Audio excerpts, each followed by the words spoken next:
Your one job, Tyler, was to remind me to hit record. My bad. Now I have to say yeehaw again and wake up my family again. I kind of hope you were waking up now. Are you ready, big dog? I'm ready. Did I even tell you what we're doing? No.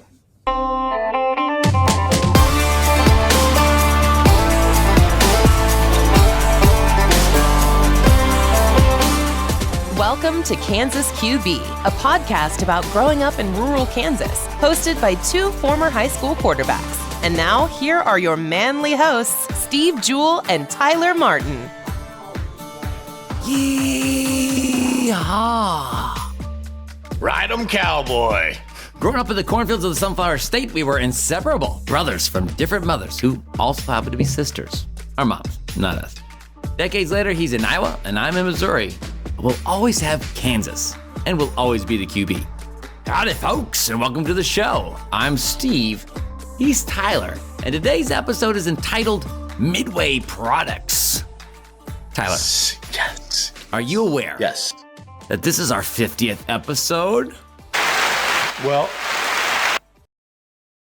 I am aware because you told me. But yeah, we had 26 season 1. Now this is 24 in season 2 and growing. So I'm well on our way. But 50, man, I feel old. You look old. No, you don't. You look like you were born yesterday. But the reality is, Tyler, that we are halfway to what we promised. We promised the folks out there and ourselves that we would get to 100. And so 100 is the number that we should get to somewhere around next school year starting. So right now we're about halfway there. That's pretty exciting. Yeah. Look at us go. Yeah, we're doing good. Who knows? Maybe we end up with 1,000. We may end up with 1,000. I don't know, but 100 for sure. So we're halfway there. We are reliving 2022, Tyler, in this way. We are recording our podcast quite late, which is why my yeehaw was so quiet. I built a fort around me of chairs on my dining room table with a fluffy blanket, trying to kill some of the sound. But I just wasn't confident enough in it. I didn't want to wake everybody up, so I did the quiet yeehaw. But it's late, Tyler, just like last year. Yeah, it is. And so last fall we had to kind of scramble to do a lot of our late shows because of practice schedules and in season, and it just didn't work out. And now we are back into spring ball season for me. So we practice and meet again, starting to get late, so we can't do it when we're ending school for you, and I have a little bit more free time. So, hopefully we can work out maybe a time that works better for us. But if not, hey, this is what we do. Yeah, basically you're free in the evenings or late at night or super in the morning. Mm-hmm. I work out in the morning, and I am super not available in the evenings, though I can occasionally be available late at night. So we'll work it out. We always figure it out, Tyler. Worst case scenario, I can always bring our friend Matt on. Yeah, we can. And so we do thank Matt. We thank Brett. We thank the guys that help us out when we need some extra help, which we always need extra help. But I'm hoping that we can work it out where I can be on here all the time. And me too. We'll figure it out. How are the men of Grandview looking, Tyler? You going to win a national championship next season? Absolutely. Without question. Yes. Broken news. As we like to say, if it ain't broken, it ain't news. Breaking news is for tryhards, and we no longer have the stamina for that kind of effort. So we take stories that have already been broken, and we share them with the folks at home. Just like how I cut you off there, Tyler. You had such a great demonstrative response that we had to go right there. But yes, we're gonna find a little bit more about Grandview in our next episode when we're gonna make a lot of our banter about it, because I hear you've got some new players that are pretty exciting, and I want to hear about them. But that's for next time. Have you heard about this, Tyler? According to KBAcoach.com, the Shotmaker shooting machine is on back order, presumably from the high order of volume and all the sales. Really? I need to hear more about this amazing machine. Well, Tyler, according to the website, the KBA Shotmaker was designed to improve players' shooting techniques like no other training device on the market. Use it to develop the correct shooting in all players. It holds players' shooting elbow in an in and allows the 90-degree L form needed in shooting. The shotmaker will guide shooters through a complete and perfect shooting motion. This machine corrects shooting flaws by building strength, endurance, and muscle memory, though through variable weight resistance. Here are some features of this groundbreaking product, Tyler. Are you ready? 1. Develop proper arch and release of the basketball. 2. Make a shooter out of any player. 3. Improves accuracy, consistency, and rhythm. 4. Synthetic leather basketball attachment. 5. Lightweight aluminum ball mounting coupler with sealed double bearing set for smooth ball rotation. Because that's what we need more of, Tyler, is smoother ball rotation. Yeah. Whatever number I'm on now. Plexiglass break resistant mirror. Players will see their follow through with a basket decal. And finally, non-marring rubber wheels for easy movement. Tyler, does that not just sound like the ideal device to train us how to shoot a basketball? It sounds like a brochure for someone trying to sell something. But if you go back through there and you take off just like the synthetic leather on down, it sounds like a great way to learn proper shooting technique. Which I think is the point. The things we remember. We are getting older, and we've already forgotten more than we ever knew, but some memories still cling to our brain parts, like the synthetic leather basketball to the metal arm of the greatest shooting device of the past 4 decades. Tyler, we've come up with a list, and this list includes memories from our time growing up in Kansas. Let's see just how well we can remember. In the Broken News segment, we learned that Cornyboard Aids sells a shooting machine called the Shotmaker.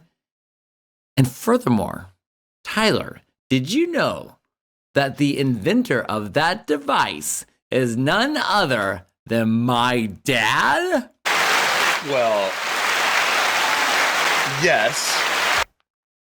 Yes, Steve, I did know that. In fact, I feel like there's a story behind this. Like, I can sense a story. I can sense it. I can sense it. How about this? How about we bring on the inventor himself? Oh, man. Right? Ready? Welcome to the show, my Uncle Mark. Ladies and gentlemen, Mark Juhl, one of the Marks of the Midway. Here he is. Happy to be here. How can I help you guys? Dad, did you know that Cornyboard Aids, who is still selling your Shotmaker, which you invented back in the late 80s, did you know that they're selling it right now for $2,200? Wow. How much did you sell it for? Yeah. I think I started out about 645, and then it maybe gone up to 845. But yeah, I never got over 1,000. Well, inflation. Wow. Am I right? Yeah. So, Yes. Dad, there's a story, I think, behind this. We've talked before about your prowess as a football coach and how you coached at Midway and won a bunch of state championships, that you brought Tyler's dad into the fold. You guys recruited him through mom, I assume, down to be an assistant football coach. He took over, won a bunch of other state championships. We talked about how you were no longer there. What was it that you were off doing, Dad? Why did you stop coaching football? Well, it was the machine you're just talking about. I thought, well, I invented this thing, and I thought I should maybe see if I could. I thought maybe everybody wanted one of these, but I guess I found out after 5 years that not everybody wanted one.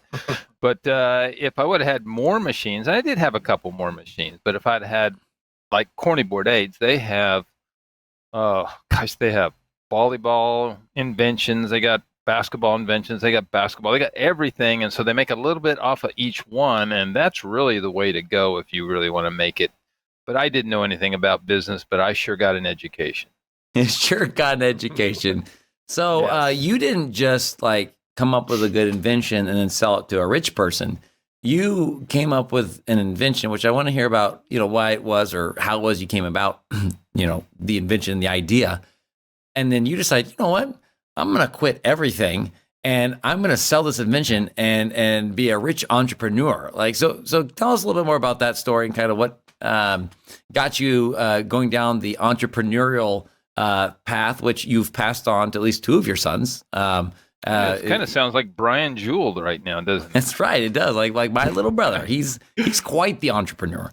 But tell us a little bit about why you made the machine and why you decided to sell I've got full this little time. picture right here. I don't know if you can see it, but if you look over here on this side here, you'll see Jim Leatherman with a bunch of girls. He's on this side. That's Jim Leatherman. Okay, and then on this side is Mark Juhl as a young man. It's a good-looking guy right there. Yeah, the whole thing was that he asked me if I would assist him. He was the athletic director in girls basketball, and I was the head football coach. And I said, you guys practice at 7 in the morning. I don't like early morning practices. And he goes, well, you don't have to come. I'm thinking, if I'm going to be an assistant coach, I need to be there. So I said, okay, Jim, I'll help you. And Jim was a great shooter. This guy, I mean, before they even invented the three-point line, he was shooting three-point and making them. I mean, he was out there and just, he could just bury him. And that's one of the things in town team, I'd draw people to me and throw it out to Jim, and he'd bury the three-pointer. I mean, he was such a good shooter. But anyway, he would teach the girls how to shoot. And, of course, I was in strength training because I was always, doing I started the weight program at Midway as far as serious weight program. As a matter of fact, even Highland Community College came down and looked at some of the stuff I was doing because they were so impressed with our weight program. And, of course, when we won a couple state championships, I mean, the weights had a lot to do with it, too. But anyway, he would teach the girls how to shoot with their elbow in, and then when we get in a game, I said, Jim, listen, here you are teaching these girls how to shoot like you do, but when we get in a game, their elbow comes out. Why do they not shoot the way you shoot? And Jim said, I don't know. And I said, well, let me tell you from a strength point of view. I said, little kids grow up, and in order to get the ball to the basket, they have to use biceps because shooting is actually a tricep motion. And I said their triceps aren't strong enough, and we need some type of apparatus where they get a lot of reps and build triceps with that exact motion that you're going to use when you're shooting a basketball. And so, of course, I was an industrial arts teacher, so I went back in the shop and put a basketball in a coat hanger and came up with the prototype. As a matter of fact, Neil Cottle was in my class, and a guy named Jesse Pierce, and I had filled the ball up with foam, and Neil was looking at it, and Jesse said, hey, throw that ball over here to me. And Neil said, well, it's really hard. And he thought, I don't matter. So he tossed it over, and Jesse sticks his finger out and broke his finger trying to catch the ball. I mean, that was one of the early things. But anyway, it took quite a while to figure out how to put the the ball on so it would rotate. Like I wanted to be able to snap the wrist. Anyway, I finally came up with a prototype. And, of course, it didn't have the hydraulic shock that I ended up with catching it, but it was a lot more complicated thing. But anyway, long story short, I went and got patents on it, and, of course, patents were pretty expensive back then. I think the first patent cost like $3,000. And I decided, well, you know what, I'm going to build 100 machines. Of course, I knew nothing about business, but I thought, okay, I'll build 100 machines. And I mean, duh. If you really want to do it smart, you build 1 or 2 machines, sell them, and then build 2 or 3 more. I mean, I learned that, but I thought, yeah, I'm going to build 100 of them. So there was a guy that actually was from Bendina who was a millionaire. His name was Bob Schroeder. He lived in Kansas City. And so I called him up and said, hey, I'm Mark Juhl, and I'm a football coach at Midway. And he goes, oh, I know who you are. And he goes, oh, really? This guy knew who I was. And so I said, well, I have this invention, and I wanted to build 100 machines, but I need $53,000. And he goes, oh, he said, I'll be happy to co-sign a note for you for $53,000. And so he co-signs a note for $53,000. Of course, if I don't pay it back, he's stuck for $53,000 because there's no way the bank was going to loan me $3,000 or $53,000. And so anyway, I started building these machines, and of course I'd go to these Nike clinics, and of course we had to do advertising and marketing. I mean, I learned all this stuff, and I'd go to all these clinics, to show the machine. I went to this one clinic, and this guy, he had a little elbow thing, and he felt a little threatened by my machine. And so he got up there in front of like 1,000 coaches at this Nike clinic and said, because my machine, you'd sit down and shoot on it when we first started. And he goes, well, I don't know about you guys, but I don't shoot sitting down. He said that in front of all these coaches. And I thought, well, that's just so. Anyway, the next clinic was going to be in Las Vegas, so I went home and I changed my machine. I mean, I worked all week, got it done, drove all the way to Las Vegas, and it was a stand-up machine where you actually use your legs.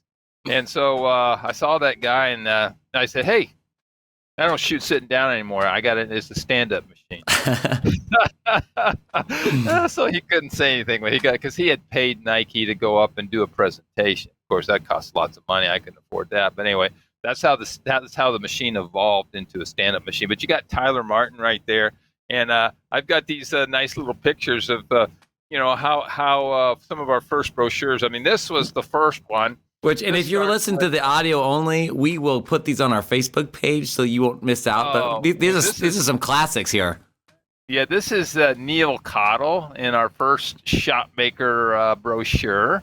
Okay, of course, and then actually this millionaire knew JoJo White, who played for the Celtics. He's a 7-time All-Pro for the Celtics, and he said, well, JoJo owes me some favors because he had JoJo's Celtics uniform in his sports memorabilia collection. He says, hey, we'll have JoJo take a look at this machine. If he likes it, then maybe we can get some pictures of him on the machine. And so, of course, JoJo came down. And I remember he said, now, he gave me his uniform. He said, now, listen, JoJo will want to keep this.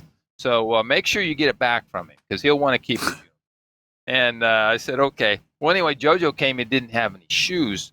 So I went to it was down at a junior college down in Kansas City. And they said, hey, you got any shoes that JoJo can wear? And they brought out a pair of old Chuck Taylors. I mean, they're brand new in the box, white canvas Chuck Taylors. So we had this picture of JoJo White on the machine in these Chuck Taylors. And that's the one we ended up seeing. But as you notice, after a little while, we kind of cropped out the feet because it turned into a stand-up machine. So this is the picture we used of JoJo White. As you can see now, look at this picture. It's all, the whole brochure is in Greek. Okay, so we were international. And if you notice the guy on the front of this picture right here. Oh, that's a good-looking man right there. Oh, wait, Dad. Look at that. Tyler Martin's dad. Is that the other Mark of Midway, Mark Martin? It is. That is Mark. Look at that Martin. hair. Oh, Yeah, wow. Look at those legs. Yeah, it was a family affair pretty much because everybody helped. I mean, we never made any money. I mean, we were so poor, when that whole 5 years, because I went from teaching at Midway to doing this job, and I didn't get paid hard. I mean, because of course I borrowed $53,000, so I had to pay it was crazy, like $500 or more. Can't remember how much it was every 6 months because it was a short-term note. So I had to come up with these payments. Of course, then we had liability insurance and all this stuff. So I never made any money. Well, then your mom quit teaching so that she could stay home with the boys. So we went from 2 salaries to no salaries. And then what she would do to make a little bit of money was to bring in some other kids and have a little daycare at our house. So I'm out there, working like crazy. I mean, I was out. Of course, you guys remember the old Quonset building where I started building them because I did have Rocky Manufacturing build them in Hiawatha, the first 100 machines, and then found out, well, gosh, I got to save money. I got to build these myself. So I got that Quonset over there and started building them myself. And of course, it really worked out well because when it comes right down, now financially it didn't work out well. Spiritually, I got the equivalent of a master's in divinity because I would listen to KCCV all day as I was building these machines. And KCCV was nothing but, Dr. Walter Martin, and then, of course, all these pastors, the best pastors in the world, was preaching to me 5 days a week and even on weekends, and I'd be listening to these things. So as a result, I mean, I'm driving down to take these machines to be painted down in Kansas City, and I'm listening to Chuck Smith on the way down, and all of a sudden it hit me, wait a minute, I'm not a born-again believer. And so I pulled over and said the prayer, and that's how I became a Christian, was as a result of this Midway Products, which made no money, and we were poor. And as a matter of fact, your mom one time, Steve Corpy was an investor. He actually gave me 2 $25,000 checks, which didn't last very long. But anyway, so anyway, What was I just telling you about? You tell us about my mom was telling you something. Oh yeah, Steve yeah. Corby. And so Steve's doing our taxes, and he goes, "Well, where you're going to get money back?" And Sharon looks at him and goes, "We're going to get money back? I mean, how are we going to get money back? 'Cause we don't make any money." He goes, "Oh," he says, "Well, it's called an earned income credit." And your mom goes, "What's an earned income credit?" And Steve goes, "Well, it's kind of like welfare." And your mom starts crying. "I don't want to be on welfare." Of course. Anyway, so it was a losing proposition, but I met so many people. I met all these big time coaches. Like Jim Valvano and Jerry Tarkanian. And I was down in a clinic down in Kansas City one time. The Final Four. Oh, it was the Final Four. But anyway, I come back and there's Jerry Tarkanian, who was a UNLV head coach at the time. The guy used to bite the towels and was kind of anyway. He's sitting on the machine. He goes, "Tell me about this machine." And so I started telling him how it worked, and he goes, "Fascinating. This is fascinating." And Valvano goes, "Yeah, I need 5 of these." So, anyway, I don't think he ever ordered 5 of them, but anyway, and of course, I learned a lot about schools and how they don't pay their bills, because the school would buy it, and I'd say 30 days net. And it would be 90 days, and we still didn't have our money. And I'd have to call them up and say, "What are you teaching these kids? I mean, this 30 days net. I mean, here I am. I put all these materials in here. You've got my materials. You've got my machine, and I have nothing." So anyway, but it was a family affair. I showed you the picture of Mark Martin, and he was on the brochure. And then, of course, Mark Martin. Here's some more Mark Martin here. This is Mark Martin in the get it up here where you can see Mark Martin. Oh yeah. This is Mark Martin demonstrating the wall mount version. Yeah, more of a rear shot. Yes. Ooh, So of course this is Mark Martin. Look at this wonderful form. If I could get back up there. There you go. Look at that good form, Mark Martin shooting on a regular shot maker there. And it's of course. Then of course I had other machines. This is from Scholastic Coach. And this is the shotmaker ball return, which I invented on the. So you did diversify, because you're telling me that maybe these bigger corporations, they make money by having lots of different products. You had more than one product. You weren't a one-trick pony, Dad. Yes. Well, I just didn't sell anything for enough. I mean, these guys are selling this machine for $2,000 now, and of course, I was selling for like $600 to $800. And of course, here's my hit maker, which I got Carl Heinrichs at the Highland Community College. He had the machine look just kind of like this, and he said it was all rusted. He had it when he was like 12 or 13. He said, "Hey, can you build me one of those?" So I took the pieces and tried to figure it out. And so I made him one, and I thought, that's a pretty cool machine. So I just started manufacturing them for as something else to sell. I mean, I only sold it for like $149. Look at that price, $149. But and we still use that with my 10U team. I have actually one in my garage right now. This guy here, he got so good at hitting that we just made all these. Can you see this? Get rid of this thing. Let's see if I can. It's a button for those. Now, Dad's forgetting that this is an audio podcast too, but it's a button of Tyler Martin as a child, and Dad's holding up to his eye right now like it's a monocle. So we can see it. But yeah, that's Tyler. He got so good at hitting that we actually made these and sold these. I don't think we sold. Yes. But anyway, yeah, it was quite the thing. And of course, there was a lot of spiritual things. I mean, I remember I had to go to Atchison one time and speak at because they'd have business people come in, and they wanted me to come down and talk about my inventions and stuff like that. So I remember getting ready to talk, and this one kid came in, and I said, "This is Atchison Votech," and I said, "Hey, do you guys like it when these speakers come in and talk?" And he goes, "Oh no, we hate it." He said, "We have to quit what we're doing and come in and listen to some boring guy talk." And I go, "Oh, really?" And so I prayed, "Lord, let's try and make this so it's not so boring." And the kids just love it. They clapped, because here you are, you got this machine, you've invented, and you're trying to go into business, the American dream type thing. So they really enjoyed it. So it turned out all right. But and then the other thing was the KBA who sells the machine now. The owner's name was L.J. Coney. And L.J. Coney called me up one time. He says, "Mark," he says, "we've got this machine called the Basketball Express, and it mounts on the rim, And he says, "This guy, he doesn't call me back. I need some product. Could you come up with an idea for a product that we could sell since we can't get this guy to return any calls?" And I said, "Well, yeah, I think I could. Just I'll call you back." And so anyway, I drawing board out and start trying to draw some stuff. And I finally said, "Well, let's ask the creator of the world, the inventor of the world, if he could help me out here." So I said the prayer, "Lord, if you could help me come up with something, I would appreciate it. I mean, you don't have to." And within 30 seconds, I had 2 ideas. And within an hour, I had a working prototype. You talk about something that comes from the Lord. I mean, this is that product right here. That ball return right there. Mm-hmm. And it came to me, don't mount it on the rim, mount it on the net. And again, it took me about an hour, and I had a working prototype because I had a bender and everything like that.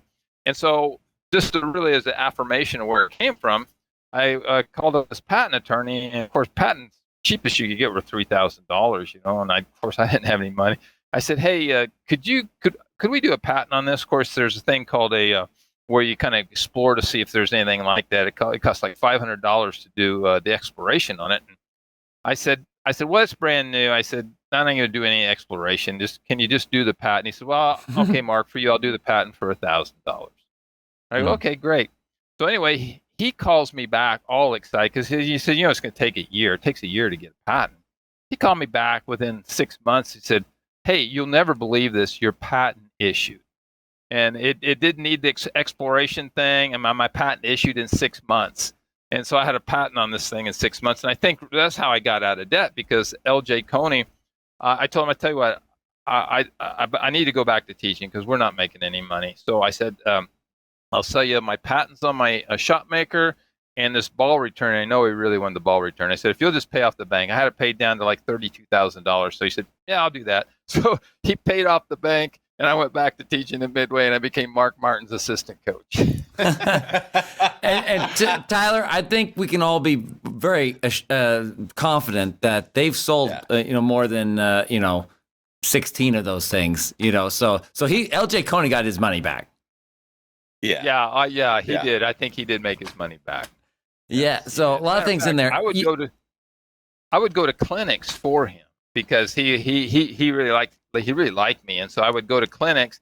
One time he said he wanted to know if I would go down to Las Vegas with him and go to a clinic in Las Vegas, and I said, "Well, sure, LJ." So we get there, and of course we got a room with 2 double beds, and he would save up $800 or $900 just to gamble with. And so anyway, he gives me $100. I said, "What's this for?"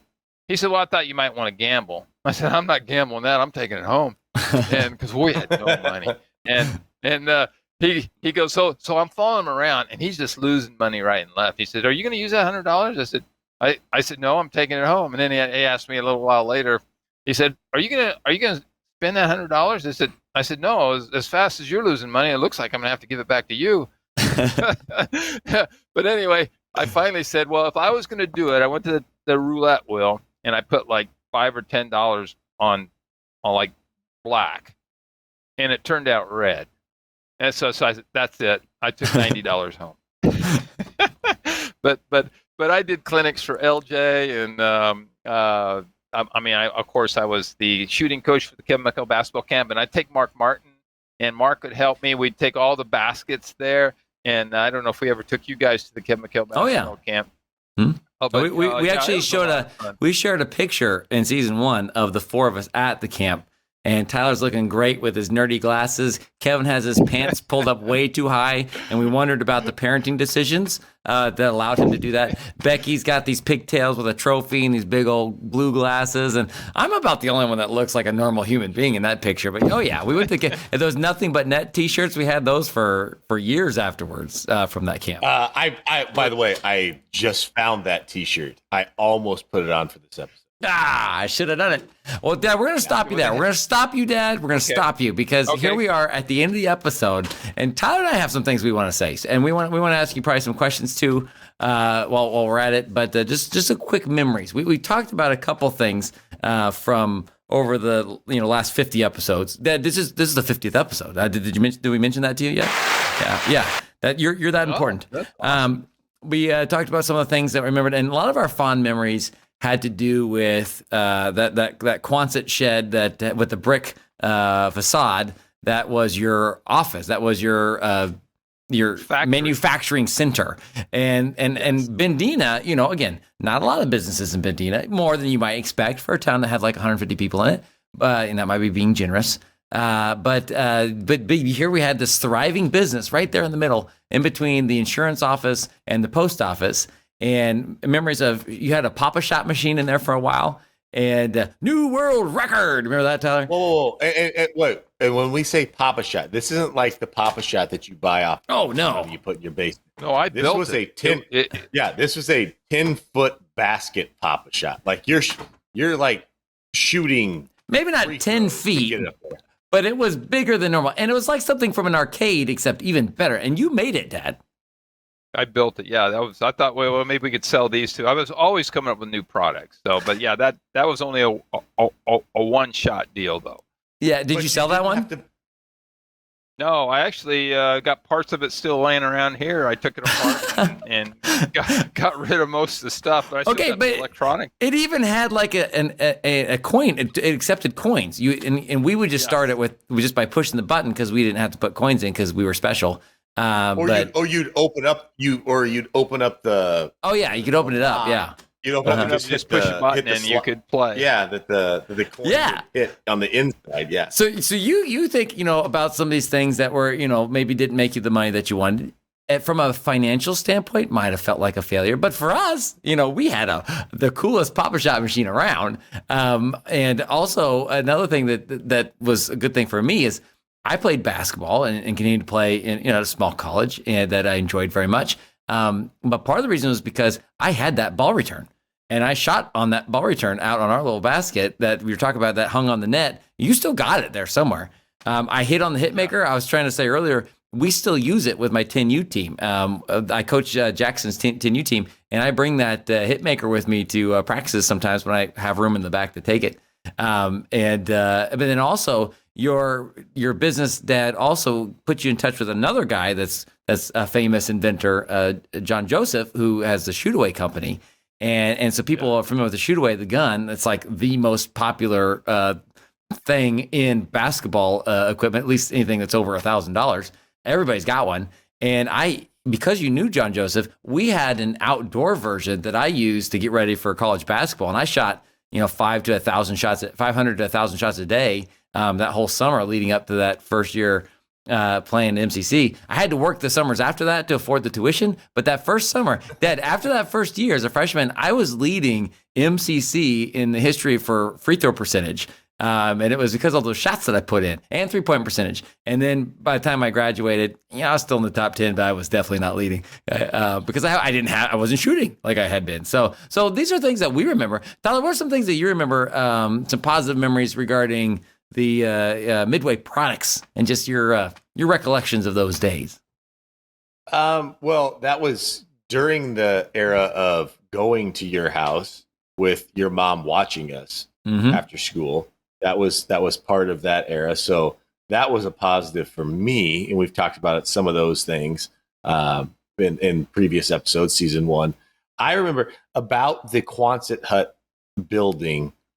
I don't remember nearly as fondly the radio station as what you did. With the bastards. I remember walking like this. We come in here to shoot and play, and where's AC/DC?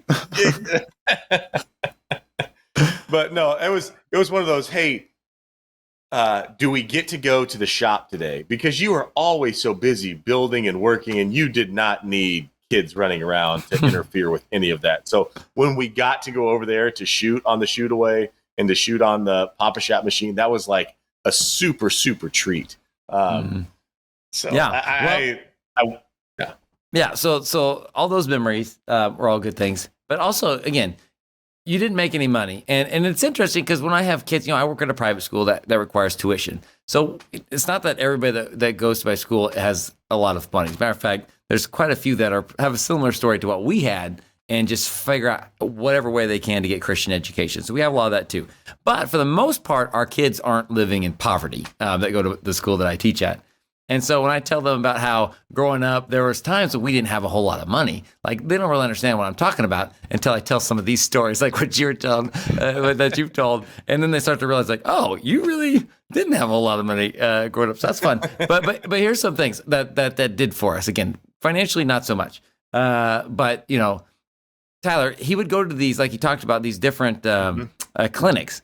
And whenever he was coming home, Kevin and I would get really excited because, you know, being a good dad, he never forgot to bring us a gift. He always came home. That's one thing about Dad. If you know Mark Juhl, you know that he may not always have a lot of money, and he might have to find ways to pay off things, or he may have to get creative in order to buy groceries. But he's never going to, A, forget to buy his kids the most expensive basketball shoes that exist for basketball season, and B, he's always going to bring home a gift. Whether he should or not financially, he's going to do it. And so we had some pretty fantastic gifts that he brought home. One of them, and the one that, and if we had Kevin on this show, which he could make it tonight because it's in the middle of the night. But Kevin would back me up on this one. Our favorite thing that he ever brought home were the popper guns. And the popper guns were this manual Nerf ball shooter things where you basically just, you know, the most, simple machine you could have to shoot a Nerf ball.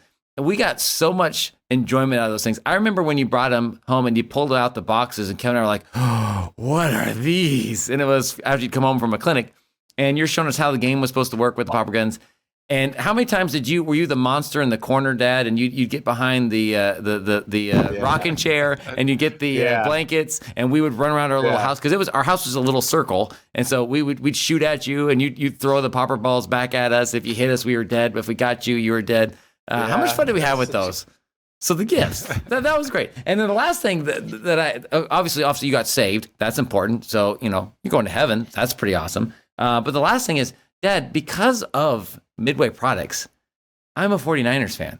I never would become a 49ers fan had you not started Midway products. So I want to thank you for that also. That Joe Montana poster that you brought home and the John Elway poster that you brought home, Kevin and I will forever be in your debt for uniting us with the football loves of our lives through your gifts coming home from the clinic. So, like I said, maybe not a lot of money, but a lot of great things came out of Midway products. Yeah. Well, your mom used to get mad at me because I'd go to Walmart and I'd always have to buy a Matchbox car for each one of you guys. Oh, yeah. And it was like, well, we really can't afford these. It's only 97 cents. So I'd remember all those Matchbox cars you guys had? You know, and as a result, I told my wife the same thing. When Jackson was he wasn't old enough yet to really appreciate cars. But I was like, well, he's got to have a box of Matchbox cars. Like I always had Hot Wheels and Matchbox cars. Like that, we always had a bucket of those or a big old box. Like he needs a box of those. And she's like, well, I don't think he really likes them. Like it doesn't matter. He has to have a box of these. So that was like the early thing and you can ask him, he had a whole bunch of them. Some we got from our old stash. But so I guess I inherited that from you, the love of buying your child. Because what else can you do with $1 that's going to be more entertaining to a kid? Yeah, well, you know, even Kevin, before he was even 2, he would line them all up. He's an engineer. He would line them all up in a line, and then we would play used car. So I would come in and I would say, well, how about that one? How much is that? And he'd say, that's a penny. And I said, okay, I'll buy that one. And then I'd drive off and I'd come back and say, hey, I want to trade in. How about this one? I mean, we play used cars with those Matchbox cars. Well, Tyler, any other thoughts for our inventor here? We've gone a little over what we might normally have, but totally worth it. Anything else to mention about Midway products before we let our guests go today, Tyler? No, that was, I mean, you, from the Marks of Midway standpoint, you're the one, you and Sharon were the ones that brought my folks down to Kansas. You're the reason that it happened. You stepped away, and it, again, monetarily, maybe not so much, but from what you built our childhood with Midway products, the Quonset, the products, everything, the importance of sport that you kind of brought, like the form, the technique, the practice mentality, and then kind of allowing my dad to step in as the coach. And it paved the way for me to spend all the time in the locker rooms and on the practice fields. I mean, I feel like what I do now, I come by fairly honestly. And a lot of that has to do with what you did and kind of stepped away. And then when you came back to Midway, just having you and Dad as our coaches for everything, to me, it's always been about that. And somewhere in something, there was a Midway product, or if even it wasn't a Midway product, there was something that you had made that you were always trying to make us better. And that's kind of what I thought of Midway products, was you were always trying to do something to make us better. And I don't know what drove you to build the products, what's in your mind, all that. But I thank you for helping us out. I have a suspicion or two. Dad, any last words on Midway products before we wrap this up? I just have to say that, Mark Martin did not have anything to gain by taking over the program at Midway. I mean, here we had won 4 state championships in 5 years. And to step in a program that's won 4 state championships in 5 years, especially when we had Todd Cottle coming back, but I don't know that we really had the talent to win any more. And Mark was able to step in there and win another 4 or 5, and he had nothing to gain by doing that. So you talk about character for a guy to step in and then, keep the winning tradition going when really, he didn't have anything to gain. I mean, I was always admired the fact that he would do that. And so I've always had the utmost respect for the Martins. I mean, Nancy Martin, Mark Martin, Becky, Tyler, just super high-class people. And I will always admire you guys as a family. Yep. Whenever I think of Tyler Martin, the first word that comes to mind is classy. Well, that does it for things we remember. And as we reach 1989 in the Midway Products business plan of life, we're just thrilled that we remembered something. Kansas QB is a production of the Juhl Media Podcasting Network. And before we go, we want to thank Tracy of Tracy Lindley Voiceovers for the Way Too Professional audio. And of course, I would like to thank Tyler and Dad for clearing time in their busy schedules to talk about Midway Products. Thank you. It was fun. I was betting with myself whether or not he would remember the cue at the end. Well done, Dad. You got it.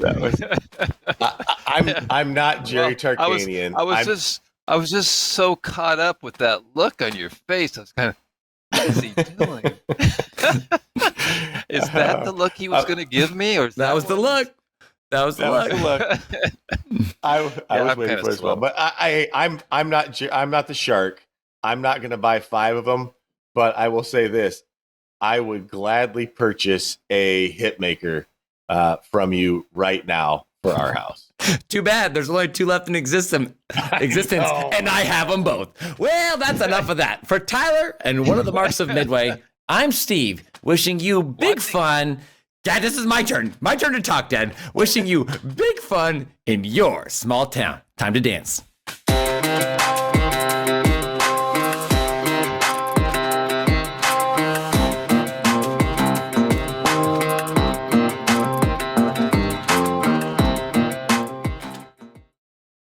I could probably make you one, Tyler.